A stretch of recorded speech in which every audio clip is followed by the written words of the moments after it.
টিভিটা খুলে জানতে পারলাম যে পশ্চিমবঙ্গে তৃতীয় হয়েছি, তো ভালো লাগছে খুব। কত পেয়েছো? আমার 494, কেমন র্যাঙ্ক লাগছে? থার্ড। কীভাবে পড়াশোনা করতে কতক্ষণ করতে? পড়াশুনো স্কুল টিউশন বাদে বেশিরভাগটা সেলফ স্টাডি করার চেষ্টা করতাম। আর ওরকমই 6-7 ঘন্টা, কোনো ওরকম টাইম ঠিক ছিল না, যতটা আমার সময়। হ্যাঁ, কোন স্কুল থেকে তুমি পড়াশোনা? আমি Suri Public and Chandrabati Mustafi Memorial High School থেকে এখন 12-এ পড়েছি। আগের সেমিস্টারেও রাজ্যে আমার পজিশন পেয়েছিলে, এবারেও আবার পজিশন পেয়েছো সামগ্রিকভাবে কেমন লাগছে বিষয়টা? খুব ভালো লাগছে, মা বাবাও খুব আনন্দিত, খুব ভালো লাগছে। মাধ্যমিকে কী হয়েছে? পড়াশোনা কি আরও বাড়িয়ে দিয়েছিলে নাকি একই রেখেছিলে? পড়াশোনা ওইরকমই ছিল, আলাদা করে যে আবার সেমিস্টার 4-এর জন্য কিছু স্পেশাল কিছু ওরকম নয়, ওরকমই চলছিল, ওরকমই চলেছে, ওরকম আবার ভালো লাগছে। কতক্ষণ পড়তে?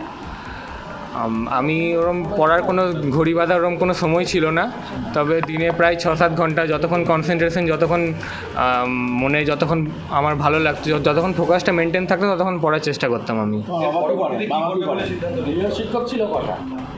আমার প্রত্যেকটা সাবজেক্টে একটা করে ছিল, 6টা টোটাল। পরবর্তীতে কী করবে বলে সিদ্ধান্ত নিচ্ছ? পরবর্তীতে আমার চিকিৎসক হওয়ার ইচ্ছা রয়েছে। বাবা কী করেন? এত পেশা থাকতে এত চিকিৎসক কেন? চিকিৎসক কারণ আমার ছোটো থেকেই একটু ভালো লাগতো, যখন কোথাও ডাক্তারখানায় যেতাম, ডাক্তারদের যে দেখে খুবই ভালো লাগতো, যে একটু ইন্সপিরেশন ছিল ওখান থেকে, যে ওরা মানুষ এইভাবে সাহায্য করতে পারছে, তো বড় হয়ে একদিন আমি ওইভাবে করব, তো সেইভাবেই আমি এই স্বপ্নটা আমার এইভাবেই জন্ম। পড়াশোনা বাদ দিয়ে আমি ক্রিকেট খেলতে খুবই পছন্দ করি, ক্রিকেট দেখি, আর একটু গিটার বাজাই, ওরকম আছে। Favourite player Virat Kohli. রাজনীতি নিয়ে কী বলবো? হ্যাঁ, রাজনীতির বর্তমান অবস্থা? আমার অত জ্ঞান নেই তো রাজনীতির ব্যাপারে, কিছু বলতে চাই না। ঠিক আছে, বলছি এখন তো আইপিএল হচ্ছে, তুমি কাল সাপোর্ট রাখো? আমি আরসিবি সাপোর্ট করি তো। ঠিক আছে। কি নাম তোমার? শুভায়ন মণ্ডল। শুভায়ন মণ্ডল। 494। কেমন ছিল? বাবা মার হেল্প তো, বাবা মাই তো সব কিছু করেছে, আমি আজকে যা পাচ্ছি, যা করছি, সব বাবা মার জন্যই হয়েছে। আমার যখন দরকার হয়েছে, রাত 11টা-12টার সময়ও প্রিন্টের দরকার হয়েছে, বাবা যেমন করে হোক প্রিন্ট করে এনে দিয়েছে সব জায়গা থেকে, এমন হয়েছে। হ্যাঁ, বাবা মা কী করে? বাবা স্কুলে শিক্ষকতা করেন। হ্যাঁ, সংস্কৃত সাবজেক্টের, সংস্কৃত, দেরিয়াপুর অঞ্চল হাই স্কুল, ওই সাইথের কাছে ওখানে। মা হাউস ওয়াইফ। আমরা তো টিভিটা লাগিয়েছিলাম 10:30টায়, তারপরে দেখলাম যখন র্যাঙ্কিংটা বলতে লাগলো, র্যাঙ্কটা, তখন দেখলাম যে ও তৃতীয় হয়েছে। ভালো লাগছে, খুবই ভালো লাগছে। র্যাঙ্কের দিক থেকে কতটা আশা করছি?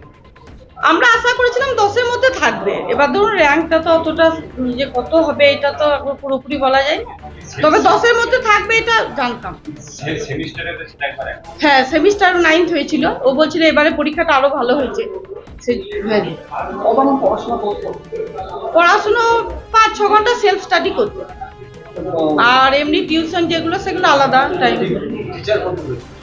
টিচার প্রত্যেকটা সাবজেক্টে একটা করে ছিল, 6টা সাবজেক্টে 6 জন টিচার ছিল।